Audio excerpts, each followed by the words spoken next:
Good morning. I am your Hindi teacher Alka Tiwari. आज हम संज्ञा के बारे में पढ़ने का प्रयास करेंगे और पिछली कक्षाओं में भी आपने पढ़ा है। आज हम विस्तृत रूप से पढ़ने का प्रयास करते हुए संज्ञा शब्द के बारे में अधिक से अधिक जानकारी प्राप्त करने का प्रयास करेंगे। संज्ञा शब्द, जो वस्तुएं हमें अपने चारों ओर दिखाई देती है वह संज्ञा होती है, जैसे कि मेज, पंखा, बैग, पेन, पेंसिल। ये शब्द क्या है? संज्ञा शब्द कहलाते हैं।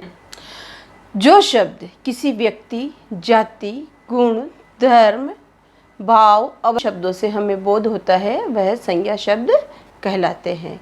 संज्ञा शब्द के उदाहरण जैसे राम, आगरा, पहाड़, मिठास, सुंदरता, मधुरता आदि। ये शब्द क्या है? सभी संज्ञा शब्द के अंतर्गत आते हैं। संज्ञा के आधुनिक रूप से व प्राचीनतम रूप से संज्ञा के 5 भेद माने गए हैं। इन 5 भेदों में से संज्ञा का सबसे पहला भेद है व्यक्तिवाचक संज्ञा। जिस संज्ञा से किसी विशेष व्यक्ति की विशेष स्थान अथवा विशेष वस्तु का बोध होता है उसे हम व्यक्तिवाचक संज्ञा कहते हैं। जैसे कि यमुना, गंगा, हिमालय, दिल्ली, जवाहरलाल नेहरू, ताजमहल, रामायण, बाइबल, गीता, मोहन, राधा, गीतांजलि आदि शब्द। ये सब बच्चों किसी व्यक्ति विशेष का बोध कराते हैं। यमुना जो कि एक पवित्र नदी मानी जाती है, जिस पर भगवान श्री कृष्ण ने अपना जीवन बिताया था और कितनी ही प्रकार की उन्होंने लीलाएं प्रकट करी थी। हिमालय पर्वत जो कि भारत के उत्तर में स्थित है। रामायण हमारा पवित्र धार्मिक ग्रंथ माना जाता है। जवाहरलाल नेहरू जो कि हमारे देश के प्रथम प्रधानमंत्री रह चुके हैं। ये सब हमारी व्यक्तिवाचक संज्ञाएं हैं जो हम एक दूसरे को नाम से बुलाते हैं और उनका बोध कराते हैं। अब इसके आगे दूसरा है जातिवाचक संज्ञा। जिस संज्ञा शब्द से किसी एक जाति के सभी पदार्थों का अथवा प्राणियों का ज्ञान होता है उसे जातिवाचक संज्ञा कहते हैं। एक बार वापस रिपीट करती हूँ।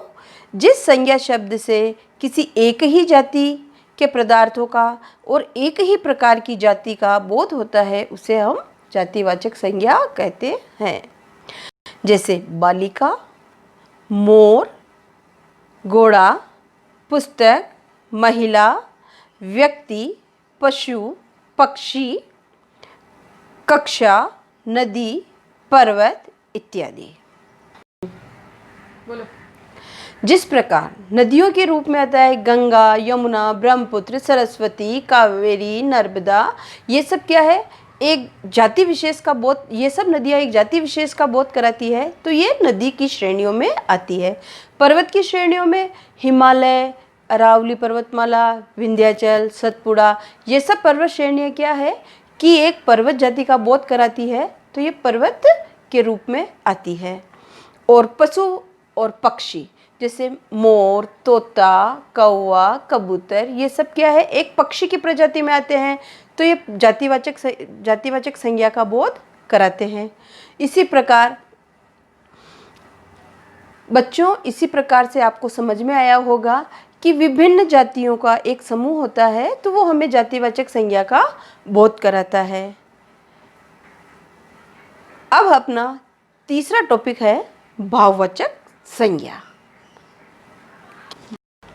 भाववाचक संज्ञा, जिस संज्ञा शब्द से किसी के गुण, दोष, भाव, दशा आदि का बोध होता है उसे भाववाचक संज्ञा कहते हैं।